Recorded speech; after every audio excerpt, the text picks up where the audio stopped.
Welcome to Rockline on MTV, where you get to talk to your favorite artists live.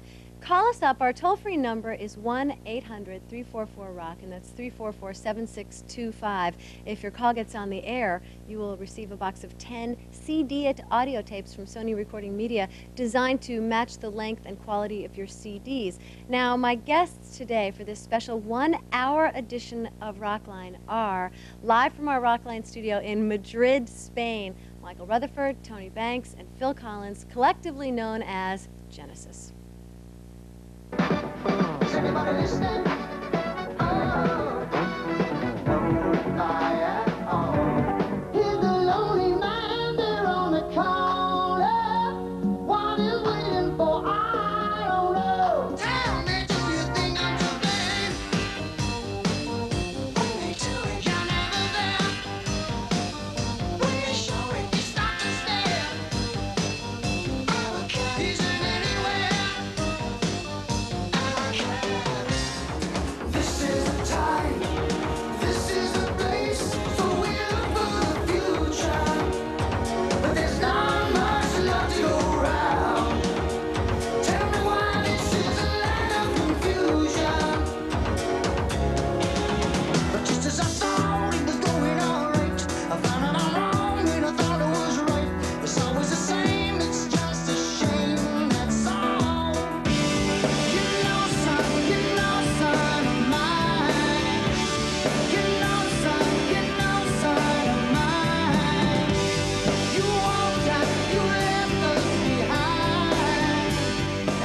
Okay, well, here's what's going on tonight. I'm in Los Angeles. The guys in Genesis are in Madrid, so there's a lot of satellite bouncing literally around the world. So everybody, if we all just remain calm, try to keep our conversation concise so we don't step on each other and have that awkward delay. If you're waiting on the phone, be sure to turn your television down. And because we're satelliting everywhere, and they're in Madrid and I'm in LA, we're going to show you a classic Genesis video, and we'll get it all together for you. This is the international edition of Rockline on MTV. And with that, Genesis's Grammy Award-winning video, we are underway with Rockline on MTV. And why don't we get right to the phones? If you guys are ready, what time is it there for you? 4:05 in the morning. Are you staying up late or getting up early? We're not sure. We haven't decided. It's a split decision at the moment. Split decision, and there's three of them there. This is going to be a fun hour. Okay, Debbie is starting us off. Debbie, you may speak to Genesis in Madrid from Watsonville, California. Go ahead, what's your question? Buenos dias, amigos. Buenos dias. Most of the tracks on this album seem longer than they have been in the past. What I was wondering was, did you have to hold back or trim down any of the tracks to fit the album? No, we didn't have to sort of trim down anything at all, really. I mean, we've done lots of long tracks in the past. It depends how far back into our sort of dim and distant past you want to go, because we had a 25-minute track back in 1972.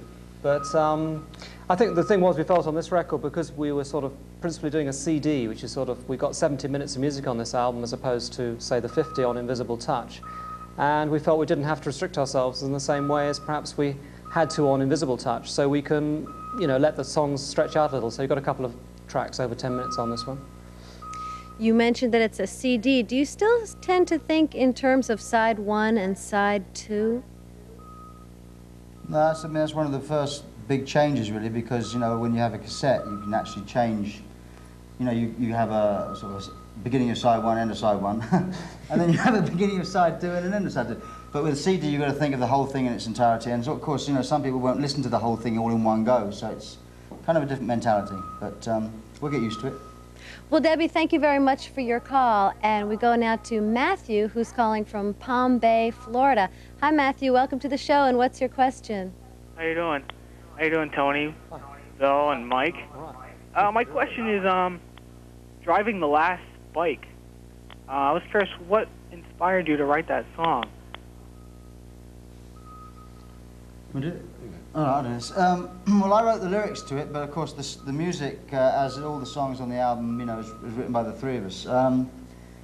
Well, it was kind of, the working title was Irish for this piece, and I guess because of the working title and some of the lyrics that I was improvising at the time when we were writing the thing, kind of pointed me in a direction where it might be a nice idea to sort of base something on a story, which was actually in a book that I had about groups of people called the navvies, which were the people that built the English railroads in the early 1800s. And it just seemed a nice idea to sort of try and write a story from the point of view of someone that was leaving his family and going off to work on these gangs.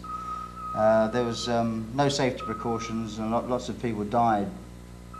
That really wasn't, you know, that knowledge wasn't publicly known, really, because it was such a sort of small community. But it just seemed an interesting idea at the time.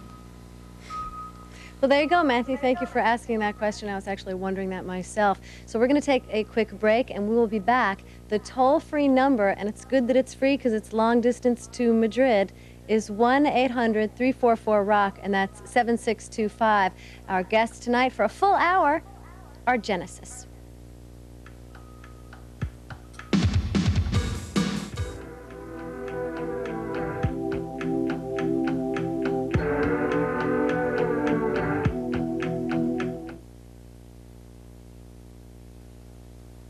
Coming home tonight. My generation will put it right. We're not just making progress. Welcome back to Rockline on MTV, and my guests today, live via satellite from Madrid, Spain, are the members of Genesis. If you have a question, the number is, and it's toll-free, 1-800-344-ROCK. Well, they have a brand new album out that just hit the stores today. It's called We Can't Dance, and we've got a special hour edition of Rockline where we're taking your phone calls, and we're going to get right into it right now with Jim, who's calling from Philadelphia, Pennsylvania. Jim, you're on with Genesis. Hey, Tony, Phil, and Mike. You guys are the greatest. I'll get right to my question, since we have this satellite echo here. I'm sure you must listen to each other's solo albums from time to time. So I'll ask Tony, what's your favorite album of Phil's? And Phil, what is your favorite album of Mike's? And Mike, what is your favorite album of Tony's? I love them all, and they're all so fantastic, you know. It's fabulous. Yeah, they're really fantastic. Actually, in fact, I think my favourite of Phil's albums was Hello, I Must Be Going. I had it in the car for a long time, and I liked it a lot. I liked Through These Walls particularly, and I Don't Care Anymore, and some others. Yeah, Okay. but I like them all, really. Babe, I didn't realize. Thank you, Tony. Phil, you're up. Okay, well, I think I was asked whether I like what album I liked of yours, because I have a big soft spot for Acting Very Strange, because Mike sang on that. And I'm a great believer in the singer singing the song that he writes. And I thought Mike did a great job on that, so. Although I'm a big fan of Paul Carrick as well. Who have I got to talk about? You've got to talk about him, I think. Oh, no. I think The Fugitive is my favourite album, but I love them all. I love them all. It's a beautiful thing. Jim, that was a really good question. I feel like it's Bachelor number 1. If you were to rate Bachelor number 2. Now, with your album, We Can't Dance, I know that you make it a point, Genesis does, to break new ground. What new ground have you broken, and are you excited about on the new album? Well, I think it's, for us, it's always the best thing we've done. That's a natural saying. But I think on this album, there's one or two new songs that definitely cover new ground. I mean, like Tony said, having 70 minutes gives us a chance to really do some of the long songs and stretch out. And a good example is the song I Can't Dance, which for us is a very different kind of song. It was called Blue Jeans. It was sort of initially reminded us of a Blue Jeans commercial. And we recorded it in about 2 or 3 hours and filled out the lyrics in about 2 or 3 minutes. And it's just a different way of doing it. It wasn't a song that was written, it was like a sort of a groove, which we thought we'd try and record, and it'll either sound great or it won't happen at all. And that for us is a whole new way of working. That's just one example, I think, of something different for us. When you write, you come together and basically improv your way to the material on the album, right? Yeah. That's right. And so you have got We Can't Dance, and we're going to get into the phone calls. Mark has joined us from Lebanon, New Hampshire. Mark, what's your question? Good evening, Martha, gentlemen. My question I'd like to ask you is, when Peter Gabriel left Genesis, how was it decided that Phil would sing lead vocals? Well, we couldn't find anybody else. That was the original reason why. We did audition lots of people at the time. Makes me feel very special, those people. Yes. Well, we auditioned lots of people at the time, and to be honest, nobody really sounded quite right. We had one person we thought might do, and he came into the studio with us. But we tried him on the song Squonk, which was on the album Trick of the Tail, which was the first one we did without Peter. And it didn't sound good, and I think the problem with that really for the poor guy was pitched far too high for him, and he couldn't cope with it. Anyhow, after that, Phil was always going to sing a little bit. And then once we couldn't find anyone else, then Phil started doing the singing, and we realised it was actually going to sound really good with him, and we needn't look any further, and so we didn't. And the rest is history. Thank you, Mark. Let's go over to Blue Island, Illinois, and welcome Doug to the show. Hi, Doug. What's your question? Hi, I'm a really big Genesis fan. I wanted to know what your touring plans are for this album. Well, we're going to go on tour next year, probably starting around the middle of May, and it won't be a long tour. It'll probably go through to the end of July, beginning of August, taking in America and Europe. There's some countries we won't be going to, and we'll be playing stadium shows. I think we all felt that with Invisible Touch, the tour was very long. You know, it was almost like 10 months to a year, and we've all got families. We don't want to be away from home for that long. There's other things we want to do, and yet we still want to go on the road. So this seems like a kind of a happy compromise. So we'll be out in May in answer to your question. How has touring changed? You guys are going on your third decade of going out on the road. How has it changed for you over the years? Third decade, eh? Yes, you're right. Well, basically, I mean, you know, the early days, it was the tour was very slow. We'd have a lot of days off, and we saw an awful lot of America as tourists. It was fantastic. Now the tours, obviously, we're into the bigger places. We're playing the stadiums at the moment because there's no answer really. You either play a small theatre and no one sees you, or you play a stadium and they see a small you. No problem. But for us, I mean, I like to think that over the years our live performances have improved. I mean, I know each time we listen to the tapes from the tour before and compare it to the new tour, I'm always pleased because I think the sound always does seem to improve. The biggest change really has been the size of gigs, I think. They'll be doing gigs in May of 1992. Look for them in a stadium near you. You're watching Rockline on MTV from Madrid, Spain. My guests are Genesis, and we'll be right back.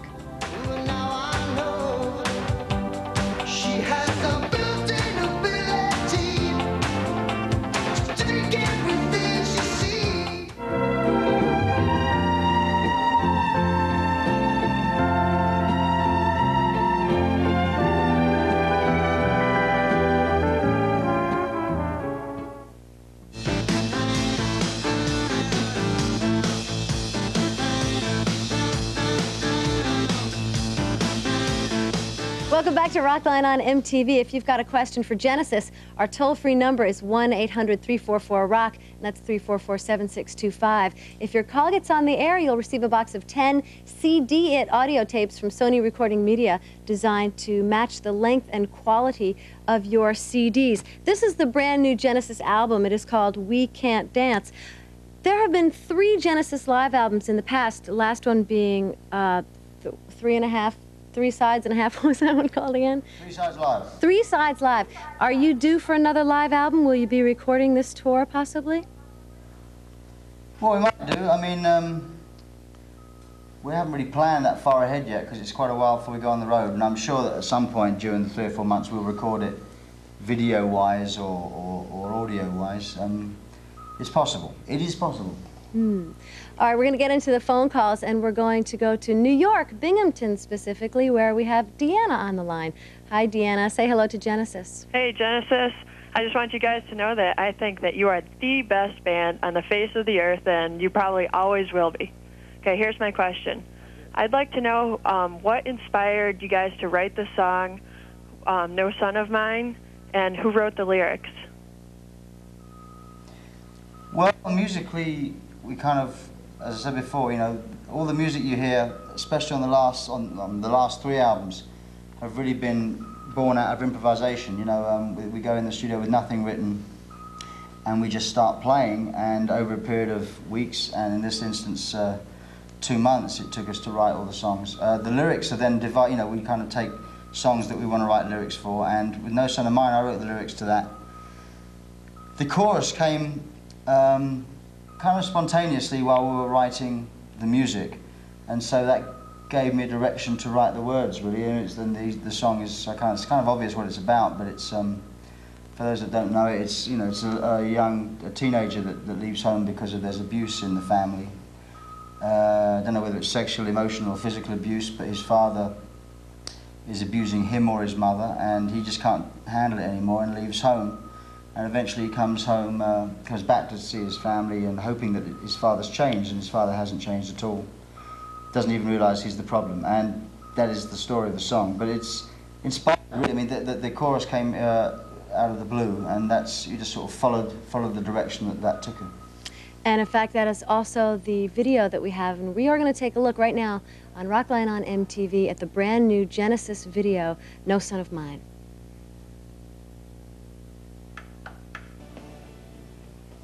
No Son of Mine from the just released album We Can't Dance for Genesis, and not the expected happy ending at the end of that video that you would expect. Who did you work with that video on? We used Jim Euclid and Paul Flattery, who we've used for quite a long time, actually. They work out of Los Angeles. And I think one of the good things about Jim and Paul, if you're watching, guys. Hi, guys. It's going to get me brownie points, is the fact that they're very good at sort of wearing different hats. I mean, if you know, some directors are very good at one sort of video and not the others. Whereas Jim and Paul, I think, can actually cover, if we say we want it to look like this or have a different fit, that sort of feel, they can actually cover, I think, nearly all kind of sorts. So they can accommodate the visual idea that you had initially. Sorry, Mike? Missed that. I just said so they can accommodate the visual idea that you had initially. Exactly. That's what I meant to say. Sasha, thank you for joining us. Sasha's calling from Saratoga, California, and he has got a question. What's your question, Sasha? How's it going? I've got a couple questions, actually, like a two-part question. Do music videos affect your songwriting? And what do you think about music videos' effect on the recording industry, current trends?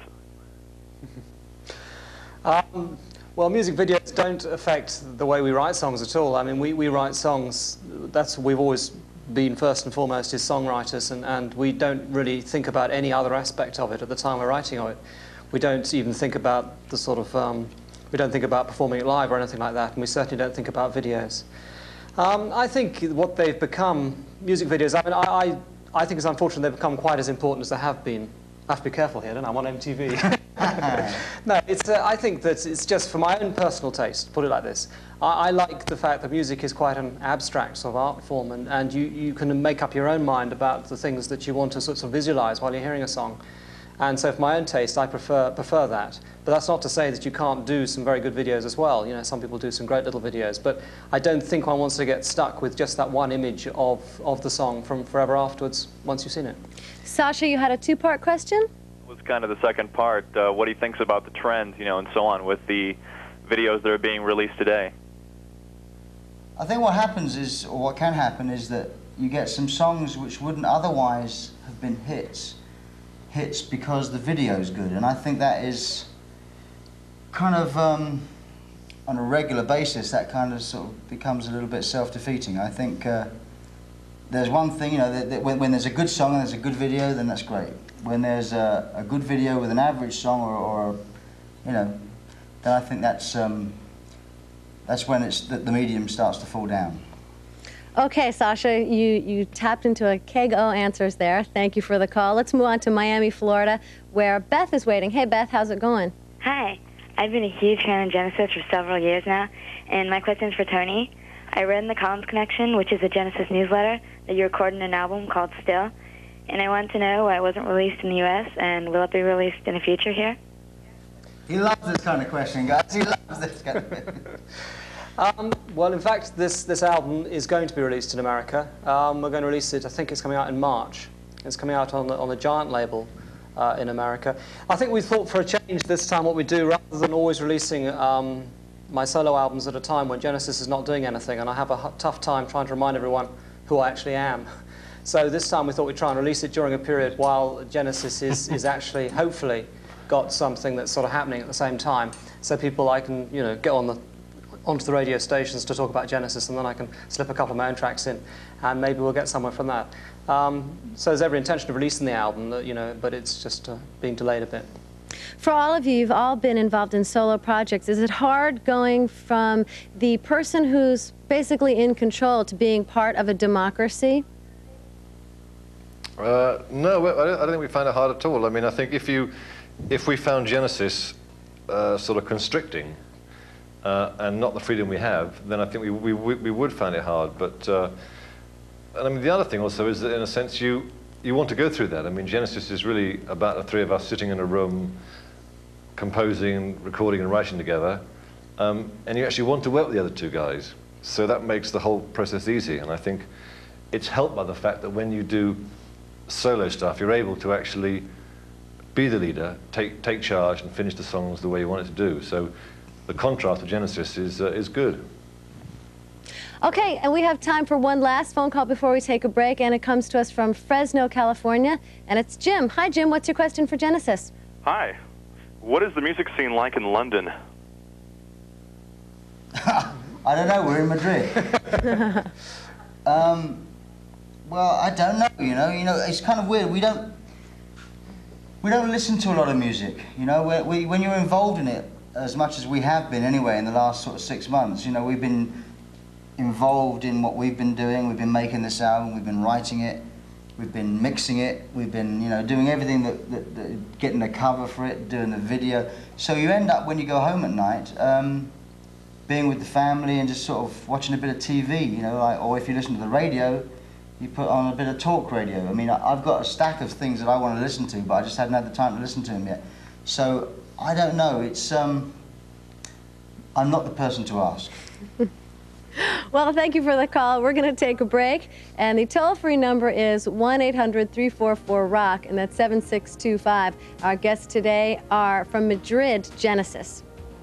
All the time I was searching, nowhere to run to. It started me thinking, wondering what.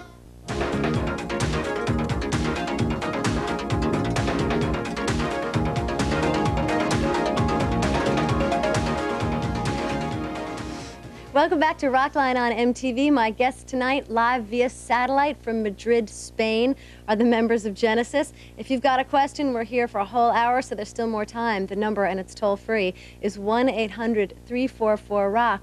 During the break, we were just kind of teasing Tony because I was telling him that I read an interview where he said, in fact, that he doesn't like to dance. Tony, are you responsible for this track, I Can't Dance, and really thus the title track? No, not really. I mean, the title, the song I Can't Dance comes from, we talked before about this being a sort of something to do with the Blue Jeans commercials, and it's really a song about the kind of people who act in these commercials, and it was probably more a thought that perhaps they couldn't do anything other than walk. They just had this walk that's so good and they couldn't dance, couldn't sing, and perhaps do not much else.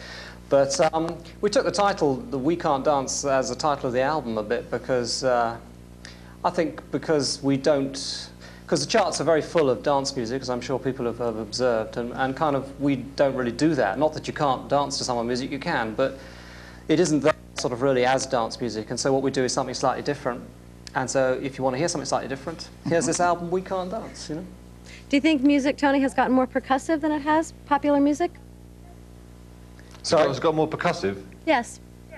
Tony, I'll ask. Yeah, it has. I mean, I think in a way that's, if I have a criticism against dance music, and I wouldn't generalize, but there's an awful lot of it right now. It's just very rhythmic, which is fine sometimes, but it's kind of groove and nothing else. I think there's a lack of good melodies. And when you find a dance song that's actually got a good rhythm track and a good melody on top, or something happening on top that's interesting, and not just groove, then I think it always does well. And those are the ones I like. It's the ones that are just sort of straight drum machine groove, 3 chords, and a few sample voices. We're speaking with Genesis, and they're in Madrid, Spain, if you're wondering, if you're just tuning in, why we have this funny delay. And we'll get into the phone calls. We have Elizabeth, who's waiting on the line from Miami, Florida. Hi, Elizabeth. What's your question? Good evening. First, I just wanted to say thank you. I've never found a song that has touched my heart and helped me identify with a relationship that I had with one of my parents as no son of mine has, and I just wanted to thank you. And my questions are, how do you go about choosing songs for tours with such a vast catalog, and how much from the new album should we expect in concert? Well, we start with the new album, basically. I think we'll rehearse it all and see what sounds good. Already in our mind, there are 1 or 2 tracks that we're not sure will come off quite right, but we'll try them all, I think, because they're potentially all very good live songs. And then we'll start by working our way backwards. And we'll choose probably a fair amount from the last 3 albums, but we're thinking about doing a kind of a medley that goes back and does some sections of a lot of the older songs, because people like to hear it, and we like to play it, but maybe not the whole song. Are you going to do a rock and roll tribute medley like you did on the Invisible Touch tour? Well, it could be time to retire that for a little while, I think. And we've been doing it now since, well, probably since we started doing Turn It On Again, so it's probably about 10 years or so, but we may do, you know. I think a lot of people scratch their heads during that part of the show and say, what the hell are they doing? Because, you know, they don't quite understand that those songs are kind of relevant to us. The reason we started writing music and the reason we started playing music was because of Wilson Pickett, Otis Redding, and all those guys, you know, the Four Tops and Motown and things. So, you know, it's relevant to us, but I mean, it might just be time for a little bit of a rest. There's only so many times I can put on the old hat and sunglasses and sort of do it with conviction. Maybe it's time to change.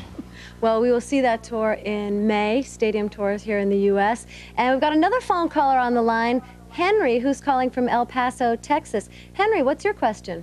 Buenos dias, Phil, Tony, and Mike. My question is, how was it that the music video Land of Confusion come about using the great artistry of the puppets? Well, the idea, actually, again, this was Jim Yukich's idea to ask the Spitting Image people if they'd be willing to do the thing, and they seemed into the idea. I mean, the song "Land of Confusion" sort of lent itself to the kind of their approach to. I mean, over here, I don't know how much you've seen of their program in America, but obviously in England, I think it was kind of well-known program as a sort of political satire. And the song obviously was had a kind of simple political message which would come across very well in that way. And we wanted to do a video that didn't involve us, actually. It's nice to... I mean, notice that the video that we got a Grammy for was the one that we're not in. And I think there's a lot of... that could lead somewhere, actually. Maybe we should do it again. It's the record we don't make that will win the Grammy. That's right.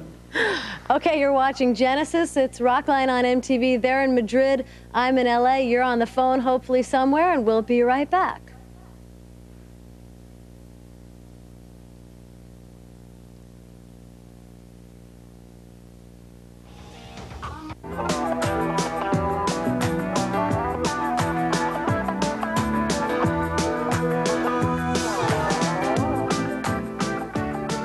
Welcome back to Rockline on MTV, where we have been spending the past hour with Genesis. We have a bit more time. The toll-free number is 1-800-344-ROCK, and that's 344-7625.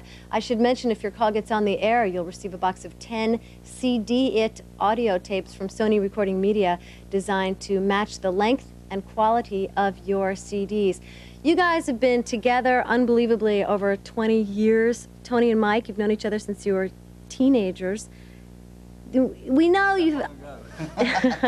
you've obviously figured out a way to get along, but there must be some things that make you guys fight. What are they? Yeah, well, I wish I could tell you. To be honest, these days we don't fight very much. I mean, when there were 5 in the band, and we were younger and I guess kind of more hot-headed, and we used to argue about such unimportant things. We'd be making a record and we'd fall out over, you know, who had the buzz or little things that just didn't really matter. Nowadays, and I didn't attack you with a chair once. Oh yeah. I went off to Tony, we disagreed about who did an encore. And I went for him with the chair, and I missed. But I think this day and age, we don't tend to argue. I think we kind of feel it's such a waste of time arguing, and when we work together, which is not so often now, there's so much to do that we want to do musically, we don't waste our time. All right, and we're going to get into the... You don't have to cross your fingers. That was a good answer. Are you sure? Yeah, I can see you. You can't see me. And Jason can see us all, and he's watching from Peoria, Illinois. Hi, Jason. What's your question? Hi, guys. I'm Martha. Can't believe I'm talking to Genesis. Okay, I have a two-parter for you. First of all, do you feel that your lyrics and music are getting more complex as the years go by? No, not really. I think the music, I mean, a lot of people think our music's got a lot simpler. And in some respects, it's got a little simpler, but generally, I think it's just more direct. I think in the old days, we used to have a point and then disguise it as much as possible, so people wouldn't get it. And now we're a bit more direct with what we're saying. I mean, there have been songs, for instance, about social issues in Genesis history, although people really sort of relate to Land of Confusion as being the first time we sort of had a social conscience. And in fact, there were songs on earlier albums that dealt with situations like that. Lyrically and musically, we've just got a bit more direct. Thank you very much, Jason. And we're going to take a call now from Jessica, who's calling from Davis, California. Jessica, you're on. What's on your mind? Jessica, do you have a question? Come on, Jessica, don't be shy. Well, I guess we'll just move on along. We'll go all the way to the other coast. We'll see if we have better luck in New York. We've got Louie calling from Bayside. Hey, Louie, what's up? Hi. I just want to say your album is great. You guys keep on getting better. Each time you make a new album. Well, I just want to know, are you planning on bringing out a CD box? A box set of, your greatest hits? Not well. We never really planned to sort of to do anything. We kind of think of the albums a bit as sort of totals in themselves, and we don't really like the idea of breaking up the albums and taking a bit off this and a bit off that. It's not to say we'd never do it, but it's something we don't particularly want to do, I don't think. I mean, we might package the albums together. You buy 3 at a time, things like that. Oh, your album. Brilliant. Yeah, put my album in there, so when no one's looking. No, the only other album we've ever considered that we might do at some point is something that includes all the tracks that have never been included on any major album. We've got lots of tracks over the years, it's sort of B-sides and extra tracks and EPs and things. And it would be quite fun to put them all on an album. That would be a pretty long album now, actually, probably be a double album. Even on this record, for example, we've got 2 tracks that we've recorded that are not on this album. And so, and they'll probably come out as B-sides or something soon. But at some point we'll do that album. But that's a good idea. Genesis Rarities. Thank you, Louie. And we've got Rusty on the line who's calling from Plano, Texas. Hey, Rusty, what's your question? Hi. I've been a big fan of yours since I was 5 years old, and you guys have been my best friends ever since. I have 2 questions. Number one, could you tell us the names of those B-sides that were cut from the album? Well, yes. Yeah, I don't see why not. One of them... Secret, sorry. One of them's called On the Shoreline, and the other one we ended up calling it what? Hearts on Fire? Hearts on Fire, yeah. Yeah. On the Shoreline is a good track. So's Hearts on Fire. Yeah, they are. Actually, they're both good tracks. Yeah. And what's the second part before they start arguing? They're about to fall out. See, now we found out the answer. What makes you fight? Yeah. Well. We had a slight disagreement over which 2 songs to leave off, if any. And, but we, 2 against 1. These are one of these disagreements that you really wanted to know about earlier, Martha. It's just that sometimes we don't agree on everything. But like we're man enough to sort of back down occasionally. And Tony was man enough to back down on this particular instance. I'm kind of disappointed, though, Michael. I would like to have seen a chair go flying. Just would have been good TV. Plenty of time for that. Okay, Bobby, how are you doing tonight? Bobby's calling from Pittsburgh, Pennsylvania. Thank you for joining us. And what's your question? Thanks, Martha. I am so nervous, I'm shaking. It's okay. Go ahead. Okay, I wanted to ask the guys which singles surprised them the most, as far as which ones they thought were going to do well that didn't, and the other way around. I think the one that surprised me the most was Mama. I'm not sure about in the States, but in England, it was a 6-minute song, and it was not the kind of thing you imagine a hit single is made out of. And it was a big success in England and Europe. And it's great also when a song has got a lot of substance and is a little bit different, like Mama does that well. Any other ones surprised you? Well, Invisible Touch, you know, it was our first #1 in America, but yeah, in England, it didn't do anything at all. It kind of, you know, it was 12 or something. We don't really have many hit singles in England. We've kind of been more of an albums band, I guess, since we began. But that was a sort of one that we thought might have done it, but didn't.